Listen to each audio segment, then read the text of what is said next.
Good morning, Jeremy. Good morning, Bram. Jeremy, in our last interview, we reached the point where in the preparation to the investment process, you have concluded with the client an investment mandate. Mm-hmm. And then acting on the investment mandate, you have to enter the market. Yeah.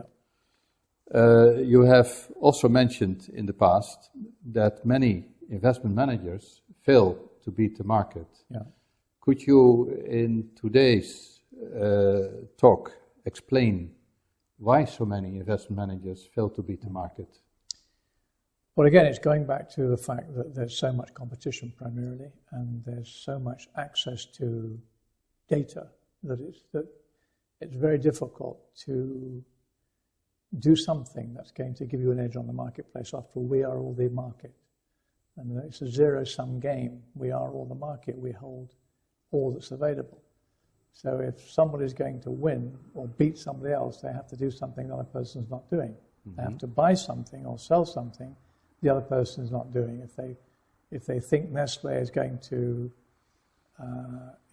be a better buy than another stock, then they will buy more of Nestle than somebody else. If they're right, they will win. If they're wrong, they will lose, and vice versa.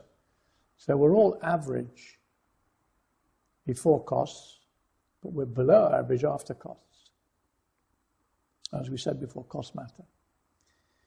Now, the main issue here really is that there's so much academic evidence now, it's almost a given that between 86 and 88% of active managers or mutual funds will fail to beat the market for the reasons I've given.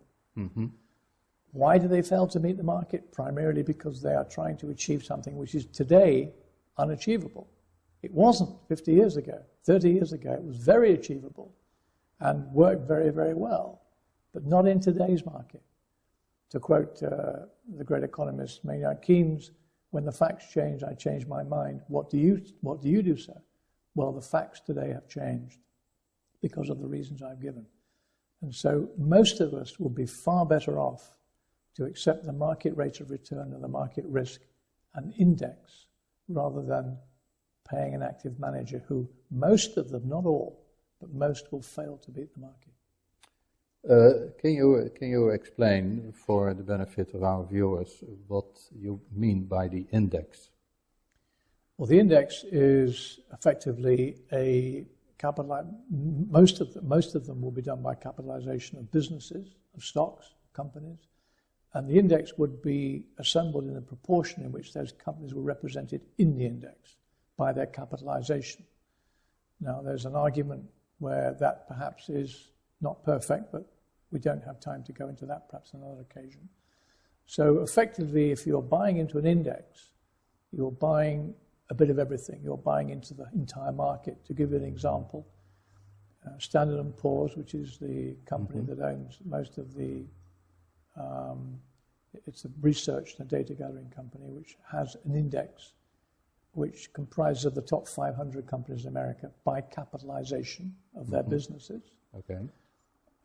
If you buy that index, effectively you're buying a little bit, or you're buying a part, an exposure to one of the largest of the 500 biggest businesses in America. Okay. So that would be an index into American business, if you like, of the large capitalized companies in America. Okay.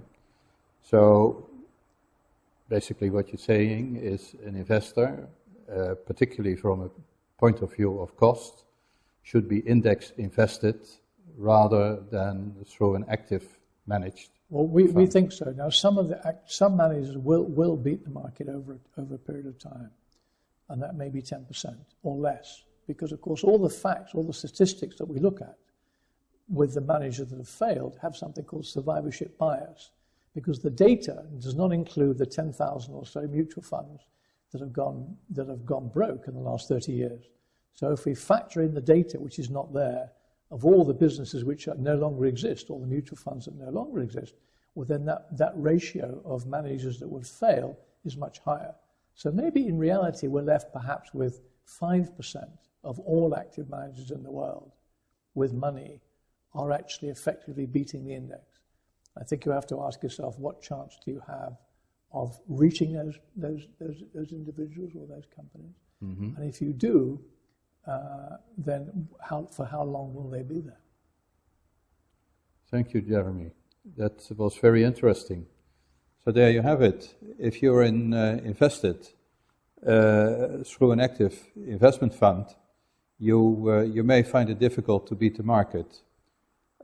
We will continue in the next interview with the follow-up to the investment mandate as applied by Jeremy.